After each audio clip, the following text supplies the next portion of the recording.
ka na, Joanna! Hayaan mo na siya, Joanna! Tara na, umalis na Umalis ka na! Puro na lang gulong dala mo rito eh! Umalis ka na! Umalis ka na, sabi!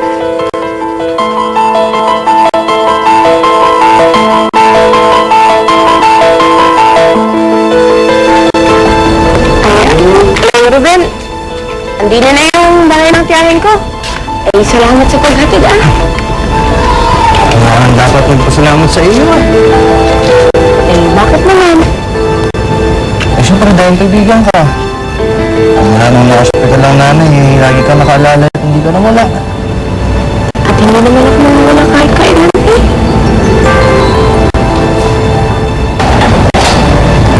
Ay, mahal pa rin kita, Ruben. Eh, hindi naman nagbago ang pagtingin ko sa iyo, eh.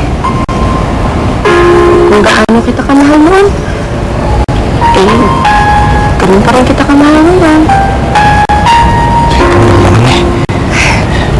Eh, hindi ko naman hinihiling na suklian mo agad-agad ang pag-ibig ko.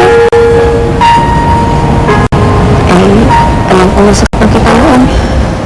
Alam ko rin na nasira ako ang tiwalang ibigay mo sa akin.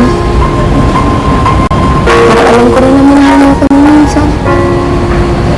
Hindi namang imposibleng mahalin mo mali ako, hindi ba? Pero Ben, kaya ko maghintay. Kaya ko maghintay sa araw na tatawagin mo ulit akong irog.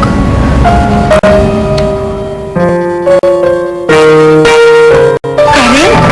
Karen, kanina ka pa ba dyan, anak? Anak, parang narinig ko nilaloko ninyo ako. Ma'am, sabi ng paniwala ninyo ako sa isang bagay na hindi naman pala totoo. Hindi. Magpapaliwanag ako. Magpapaliwanag ako, anak. Ano ba ipapaliwanag mo?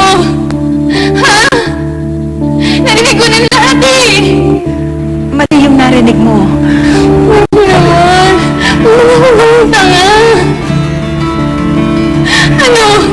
Papalabasin mo na naman sa akin na tama ka? Tapos mali ako, mali si Ruben. Ay, mahal pa rin kita, Ruben. Ikaw lang ang mahal ko. Ay, kaya kong maghintay hanggat mahalin mo ulit ako. Kaya ka naman kami, eh. Ayaw naman kitang paasahin at baka maghintay ka lang matagal na panahon, eh. Masasaktan ka lang, eh. Ay, bakit, Ruben? Ay, dahil ba kay Karen? Eh, sa parang bahal naman ang iyong puso. Alam mo, kung wala naman pakialam na kay Karen, eh. Anak, nahihil ko siya, pero anong ginawa mo sa akin? Hindi naman ako pinakinggan, maski ng pangalan ng nanay na. Hindi pa ako napahamak sa inay dahil sa kanya. At kuya para sa akin, talagang tapos na kami, wala na siyang pang sa puso ko. Kaya ako lang naman nagawa yan kasi gusto ko lubayan ka na ni Ruben. Kasi hindi naman siya bagay sa'yo, anak.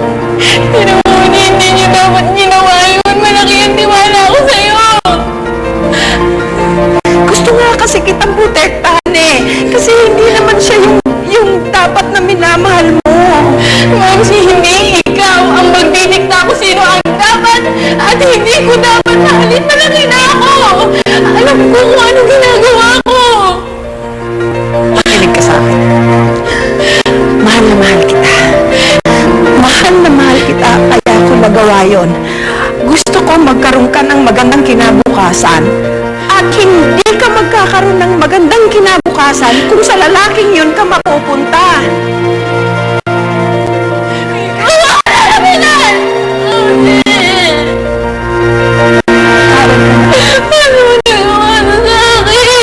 Karen, anak, intindihin mo naman ako.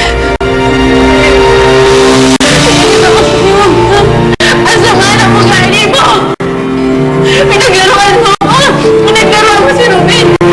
Sis, ayoko na niwala kahit mahal na mahal ko siya!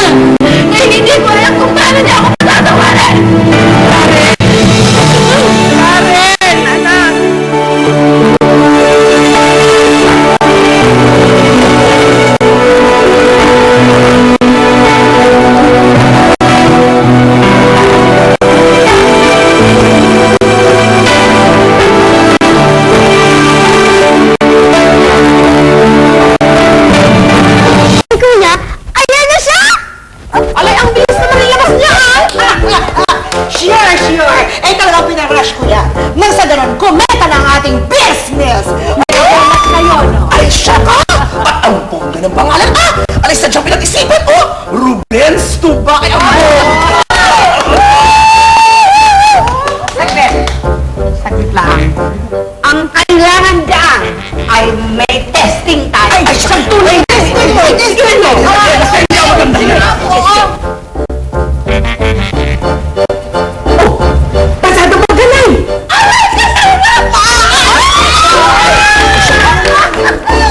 Tingnan mo, Ruben, ayos natin kung ba't mo ilalabas na! Aray, kuya. Yan! Wait a minute. Ang produkto, kailangan niya ng model.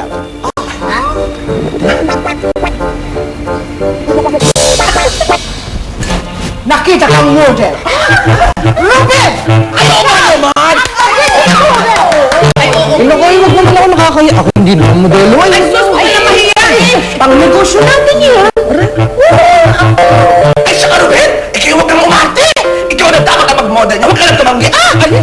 Isipin mo na lang. Kapag ikaw ang model na niyan, hindi ka na ang yayaman. Sisikat ka pa ng bongga-bongga!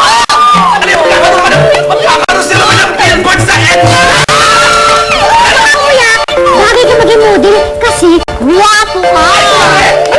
Ganyan na sa billboard ka! At nakabrief ka lang! Tay, ganda lang. Kunting tiis lang. Dali lang. Joanna, bakit gano'n? Bakit nakita ko kayo kanina naghahalikan? James, pinilit niya lang ako eh. Lasing siya, pinilit niya lang ako. Hindi ko naman gusto yun eh. Sana huwag ka naman magalit sa akin, no? Please. Sa totoo lang, Joanna. Hindi naman ako nagagalit eh. Kasi kung sa tingin mo na doon ka masasaya, kung makikipagbalik ka kay Carlos,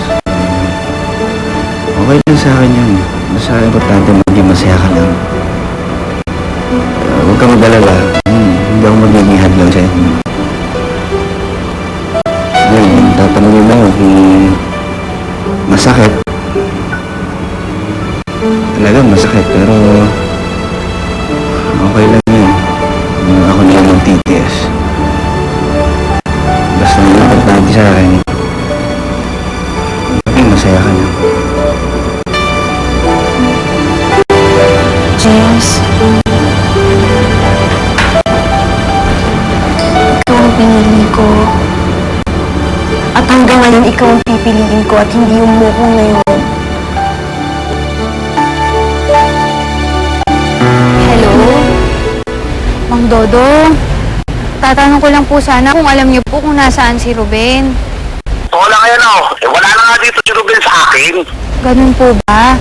Ano po kasi, nung isang araw lang ho, nakita ko ho siya. Nasa restaurant ho siya dito sa Maynila. Ay hindi na nga siya dito sa akin nakatira. Ay wala na rin siya sa Batangas nga. At si Ruben, ayaw na nga niya tumira doon dahil nga pag-aari na ng nanay mo yung bahay na yun. Ano ho kasi, alam niyo ba kung saang number ko siya pwedeng makontak? Kasi po, si Rhea po yung binigay niya po sa akin, palagi pong cannot be reached. Wala na talaga yung cellphone na yun ay naibenta na nga at pinagbayad doon sa bayad sa hospital ng Isahin. Malaking terrorism itong ginawa ko sa pamilya ni Ruben. Huwag mo nang istorbohin at guluhin si Ruben.